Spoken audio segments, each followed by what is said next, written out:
Howdy everybody, welcome back to Let's Play The Legend of Zelda, Oracle of Ages, 3-heart run. Last time we got to, well, we beat Dungeon 1, and we got all the way to Dungeon 2, and this time we are going to beat Dungeon 2. We are going to beat it senseless, we are going to beat it into the ground. We're going to beat it to death! We're going to smash his face with an iron! You know, so, okay, if you try to push this block just straight into the hole, you won't be able to open the door, so you gotta turn it around and do the little wibbly-woo at the start, so... Yeah, there's lots of ropes in this dungeon. You know, the ropes. I never got that, why they called the snakes ropes in Zelda. It's just kind of weird. Just one of those weird, dumb things to do. Tektites instead of the spiders, and keys instead of bats. So yeah, this is kind of... I don't know, this is definitely where the game starts to pick up, I'll tell you that. Dungeon 2 is a lot bigger and more complicated than Dungeon 1. I would show you on the map, but I actually can't scroll down on different floors in the map, because it triggers a glitch in the emulator, if that makes sense. So, we got some sword moblins here, some keys. Can't believe I got hit by that guy. Man, feel dumb. So how's everybody doing today? Today is Saturday, March 29th, I want to say? Yeah, the 29th sounds right. Well, that's what my computer says. Although God knows if my computer's right. So, yeah, it's a fun day of the week. Got lots of homework to be catching up on after I record this. Lots of stuff for school. We're getting to that crazy part of the semester, you know, where everything is culminating, I guess you could say. Although I do have a little bit of a break. My semester's not over until the first week of May. But that means I've got to start working on all the big stuff now. That's what makes it hard, you know. I actually had a pretty busy week last week. I had an economics test last Tuesday, and that went really well, actually. I got a 99% on that test, which is crazy, because my teacher gives very hard tests, and he grades very difficultly, harshly? Well, man, my English was failing, man. Wow. Like, that's the sort of thing he would take points off for if I said something well, no, he's not that harsh. He judges you more by content than by, you know, grammatical errors and stuff. Like a good teacher should, but he does grade harshly. And he's like one of those guys that firmly believes that an A is an excellent grade and a C is an average grade. So in his class, most of the people who take it get C's. Which is partly due to the fact that, you know, most of the people don't care since, you know, since it's like a required course or whatever. Whereas I want to major in it, so yeah, I do actually care, and I am trying to do as well in the class as I possibly can, so that's a compass. Well, actually, no, yeah, so I'm really happy with my 99. He said he wrote on my test that it had been years since somebody had done that well on one of his tests in the class. Especially since this was a chapter that's, like, kind of some of the harder material, conceptually, so... So I'm feeling pretty good. Unfortunately, I have a marketing class that I'm taking right now, too, and that's just dumb. On Wednesday, we actually had a quote-unquote field trip. Now, I don't think that teachers are actually allowed to give you, like, field trips with mandatory attendance, because it's difficult for some people to get there, and you can't be fair about it, you know, so... But anyway, she wanted us to take a field trip to Walmart, and you're probably thinking, why would we take a field trip to Walmart? That's a very good question, but we're essentially going there to see how shitty their customer service is, because Walmart employees are known for being, kind of disgruntled, so... So anyway, I walk 3 miles to get to the stupid Walmart because I don't have a car and I don't know how to drive. And I couldn't, like, get a ride from anybody. because my parents couldn't get me a ride. You know, the class is at 1, they're working, so I walked 3 miles down freaking Gulfside Road, a third of which there was no sidewalk or anything, and it was all muddy and raw and just icky. So anyway, I get there, only to figure out that that wasn't the Walmart she wanted us to go to. There's a Walmart 3 miles away from the school, and she wanted us to go to a Walmart in the next town over. Go to a Walmart that's like 15 miles away. And I'm like, you've got to be fucking kidding me. So, I don't know. She's probably, I don't know. I hope she's not too mad with me. It'd be bad, though, because I'm already, like, at my limit of acceptable absences in that class. And I've also haven't been, like, trying very hard in that class, just because it's kind of dumb, and she gives you a lot of busy work to do. I hate when teachers do that, when, like, the bulk of their class is just busy work. Oh, I have not been talking about this game at all, but we just got the Rock's Feather. This fucking Keese. But yeah, the Rock's Feather, which is, I think, is my favorite item in maybe the entire series, actually. That might sound extreme, but unfortunately, in Seasons, you actually get an upgrade to the Rock's Feather, which is very cool. But in this game, you don't. You do get an upgrade for the Power Bracelet, but that's just kind of lame. I mean, oh, you can lift bigger things now. I mean, it's not like you see lots of bigger... Wow. Wow. That was dumb. That was fucking dumb. Can't believe that happened. But hey, that's... I don't know. That's just part of the game, I guess. So yeah, I haven't been talking about the game at all, actually, but... So we're just going through the second dungeon now. We're just having ourselves a good time. Similar story with this little block here. You gotta push it in a little circle if you wanna get it the way you need to go, so... We got the bombs. And the Rock's Feather allows you to do lots of cool stuff. There's lots of, like, jumping puzzles and shit that involve the Rock's Feather. But yeah, I talked over the mini-boss, Man, we've been missing everything in this dungeon. Just because of my stupid stories about school. Nobody cares about, you know, that I'm getting a good grade in, like, freaking easy economics. Not that economics is easy. I mean, it can be very difficult for a lot of people. It's a hard subject. That's kind of why I like it so much, though. And, you know, there's also the fact that it's easy to get a job. Employers like economics students. Okay, so now we gotta start to be a little careful. You don't want to be dying now. That would be bad. A death in Dungeon 2 would be particularly shameful, so we'll just take our time. And the block that we just unlocked, actually, holy shit, that was close. If he knocked me in the pit, that would have killed me, so we're gonna take it slow here. Make sure nothing bad happens. Tell that bitch to be cool! Actually, you know what I might do? Hang on a second. There might be some hearts in these pots here.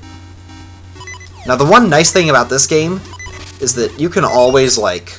It's pretty easy to enter and leave dungeons. Okay, yeah, so there were no hearts there. But the cool thing is that you can always leave the dungeon, and it'll basically save your progress. I mean, like, some of the enemies will respawn. I'm debating whether or not I want to grab... Well, I guess that'll be okay. But we were basically right at the warp anyway, so it's like... That didn't take any time at all. And there are some dungeons that are structured in a way that's, like, a bit more conducive towards getting you out. Actually, you know what? I think I might have to do this again. Hang on a second. Well, the tile's red, so that's... Yep, sure enough. Yeah. So you unlock the cart, but if you just try to jump in the cart immediately, you'll fall. And you'll be sad, because... Or actually, you won't fall. You'll just get knocked back. Wow, what am I even saying? I'm so tired, though, after all the hard stuff I've been doing for school. Hard work. And I've got, like, you know, I've got a 10-page paper I've got a comparative politics test next week, exam 2 for that class, so that'll be fun. Alright, now we're just gonna Errol Flynn our way over here, jump on the platform, pick up the Gasha Seed, and move on. Now this room is just more tedious than anything, to be honest. And these P-hats just fucking suck. They are terrible. I hate them so much. P-hats are maybe the worst enemy in this game, because they're invincible if they're moving. You can only hit them if they're standing still on the ground, so...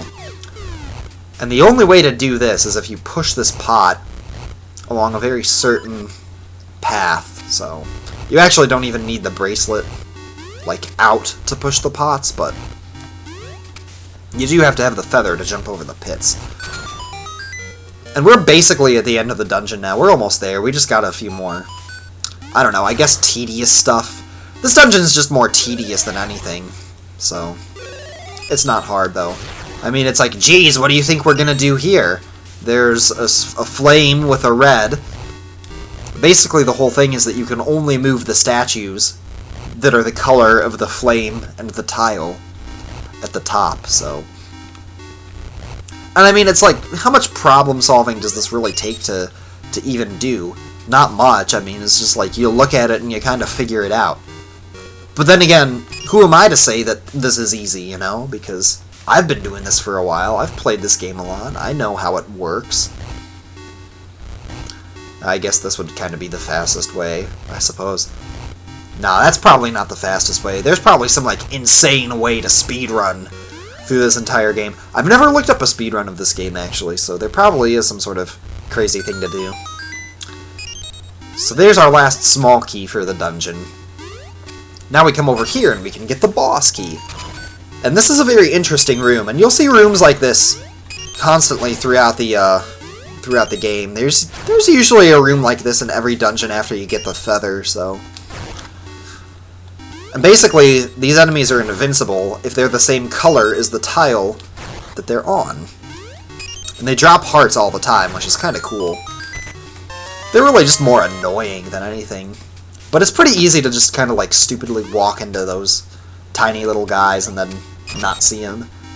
And this is really the last room before the boss. And this is definitely an interesting boss fight.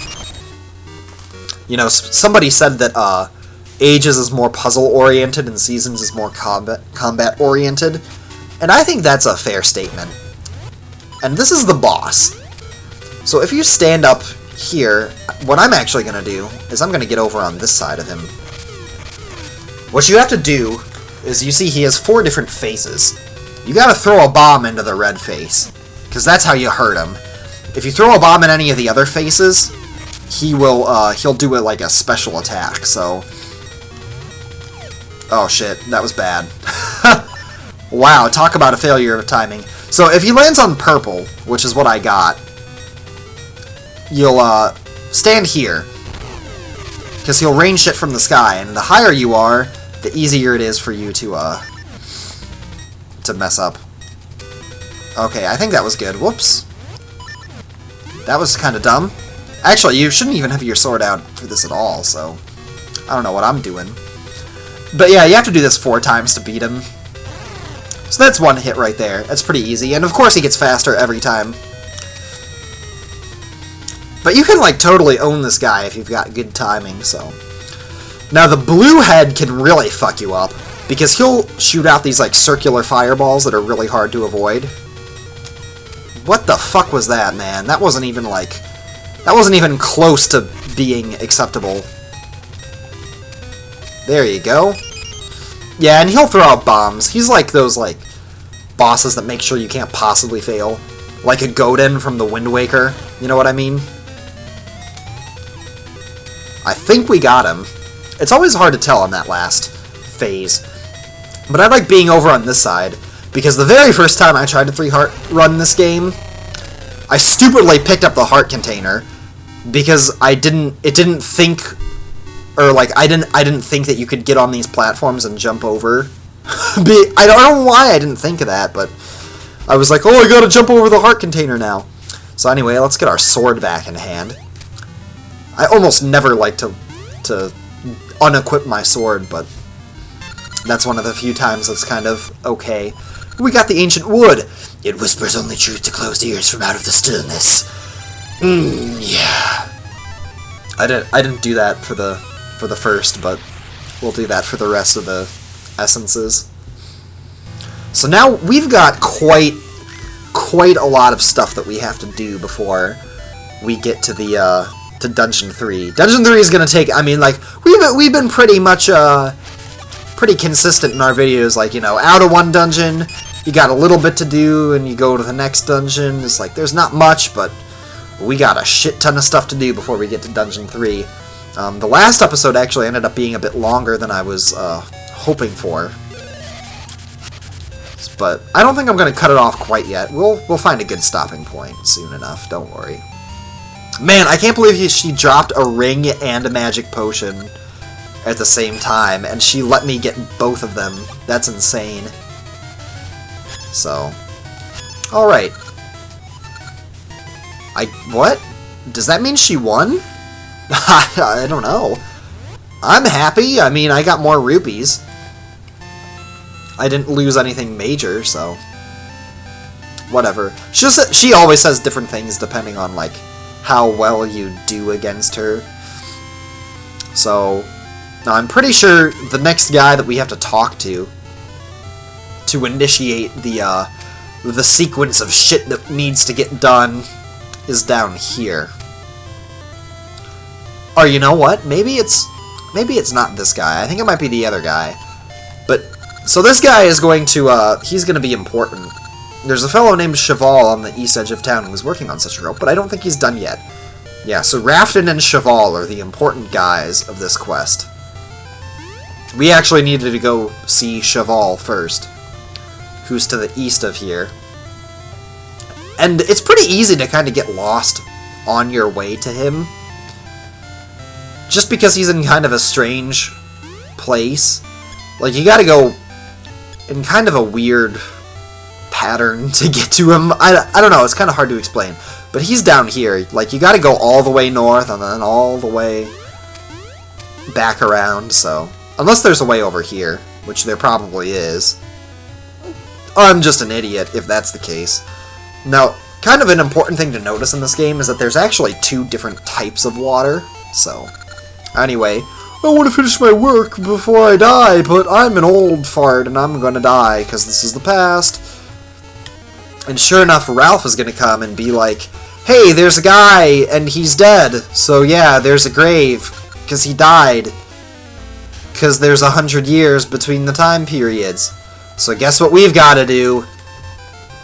Yep, we got to go all the way back to the graveyard. I don't know, there's just a lot of running around, and the game definitely kind of loses pace here. You know, it's really hard for me to say whether or not I like Ages or Seasons more. I think, like, the individual dungeons, like, both of them have some dungeons that are very, very cool. But they both also have their tedious parts, and they just kind of happen at different times, if that makes sense. I hope that makes sense, but this is definitely one of the tedious sections. The part between Dungeons 2 and 3.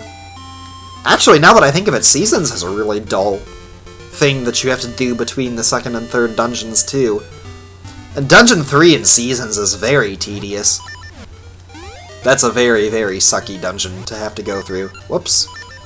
Yeah, we want our Ember Seeds. His grave's actually up here, but we kind of can't get through that by ourselves. Which is why the game has partners.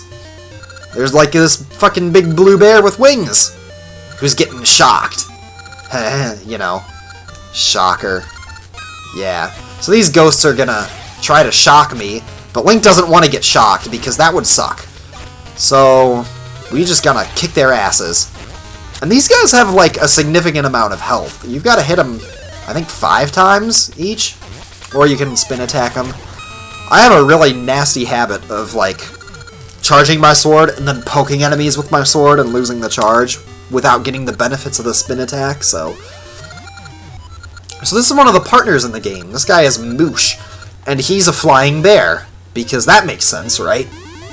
he's also the default partner for this game. So if you don't do anything with the strange flute or get any of the like the side questy sort of things, Moosh will be your partner for the game. So, and he's alright, but there's one partner that I like a lot more. So this is Cheval's grave.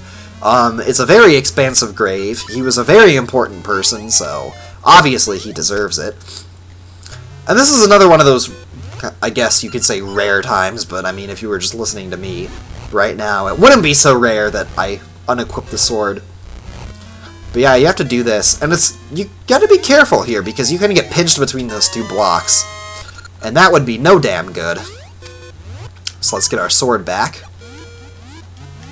And now we gotta swim, and make sure that you get the freaking rope, too, because all we got is the flippers. And if you tap A while you swim a little faster. Now this game, like I said, it's important that this game has two types of water. Seasons doesn't. And it's something that I still haven't figured out whether or not I actually like or not. But a huge mechanic in this game that Seasons doesn't have is an upgrade to the flippers. And you'll see what I mean quite some time. We won't get this upgrade until we get all the way to Dungeon 6. Now, funnily enough, Dungeon 6 is also the dungeon that I am most worried about in this entire game. Dungeon 6 is very difficult. There's like some hard parts in some other dungeons. Dungeon 4 has some very trolly parts. 5 has some pretty strong enemies just kind of throughout. Oh, that's actually not where I want to go. Getting sidetracked talking too much about the game. 7. 7 is just annoying because it's like a hard dungeon to figure your way around. It's just like a really, really huge dungeon, and it's easy to get lost, and nobody likes Dungeon 7 in this game. And Dungeon 8 also has some parts that are like hard, but I tell you, this game is nowhere near as hard as Seasons, just because Seasons has those crazy difficult boss battles. Those boss battles in Seasons are so hard, I tell you. I mean, you have enemies, or bosses that are like... I do plan to eventually 3 heart run Seasons, so we'll talk about it more then, but the bosses in that game are just so much harder, like... So much harder, it's crazy. I'm not even gonna freaking go there, so... Now that we got the rope from the future, we can talk to this other guy. And then I think we'll call it a video, because there's actually something else that we have to do. Or, you know what, maybe I'll just... I don't know. I'm, like, debating in my mind how long it's gonna take to do the other thing that we have to do before we have to do the thing that we have to do but to get into the Dungeon 3, so... Yeah, that sounds crazy, doesn't it? Let me have my raft! Let me have that rope! Okay, so... He says that we'll be the first to ride the raft as long as we get a chart. And you know what that means? Next time on The Legend of Zelda Oracle of Ages 3-Heart Run. Ralph? Dude, you're interrupting my outro, dude. What the fuck? Dawdling about as usual? You are an asshole. That weird guy has sea charts. But he's too busy being the real hero. Well, anyway, next time on Let's Play Legend of Zelda Oracle of Ages 3-Heart Run, as I was saying, we're gonna visit a very special person, dear to the hearts of many Zelda players. So, I'll see you next time. Thanks for watching.